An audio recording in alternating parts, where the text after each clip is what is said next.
Moi!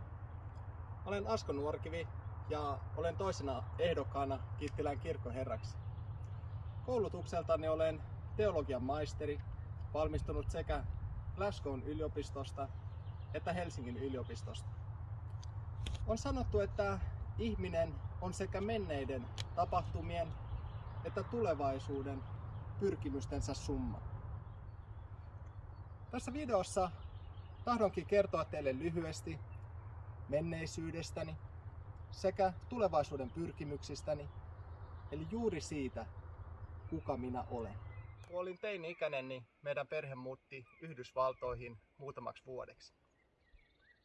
Ensimmäisen maisteritutkinnon mä tein just siellä Glasgow'n yliopistossa.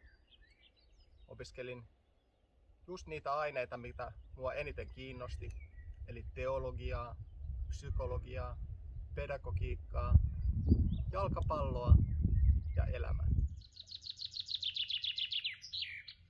Tokan maisteritutkinnon mä suoritin Helsingin yliopistossa ja mun pääaineena oli teologinen etiikka ja sosiaalietiikka.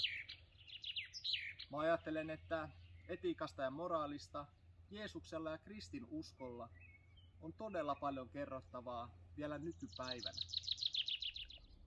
Piispa Samuel Salmi vihki mut papiksi Oulun tuomiokirkossa vuonna 2017.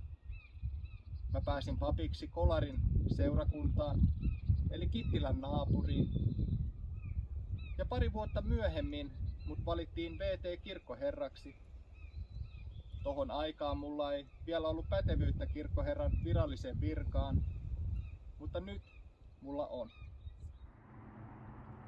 On ollut todella monella tapaa rikkautta kokea, kuinka seurakuntatyötä tehdään sekä Kolarissa, Helsingissä ja Skotlannista ja Yhdysvalloista puhumattakaan. Ja tällä hetkellä mä ajattelen, että voima vetää mua takas pohjoiseen. Motivoituneena, entistä vahvempana, monta kokemusta rikkaampana. Mä tulin tänne luonnon läheisyyteen muistuttaakseni itseni Raamatun aikaisesta opista, mikä edelleen pätee. Jeesuksella oli taipumus vetäytyä luonnon äärelle, meditoimaan, rukoilemaan, hiljentymään, lähestymään Jumalaa. Koska luonnolla on ihmisen pyhä vaikutus. Ja paikalliset, te ketkä mä sieltä tunnen, te olette välittänyt mulle sellaisen kuvan, että teidän keskuudessa on taitoa ja taidetta, rehellisyyttä ja suoraselkäisyyttä, ahkeraa tekemisen meininkiä ja lähimmäistä kunnioittavaa asennetta. Nämä ovat upeita asioita. Ja lisäksi mä tahdon auttaa kehittää työmuotoja Kittilässä, edistää kirkon mainetta ja brändiä, tavoittaa entistäkin enemmän ihmisiä maailman mahtavimman sanoman äärelle, mikä pohjautuu Jumalan rakkauteen, lähimmäisen rakkauteen ja luomakunnan pyhyyteen.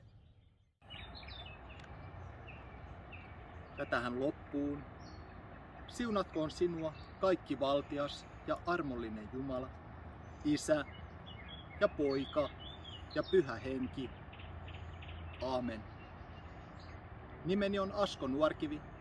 Olen ehdolla Kittilän seurakunnan kirkkoherraksi. Mukavaa, kun löysit tien viestini äärelle.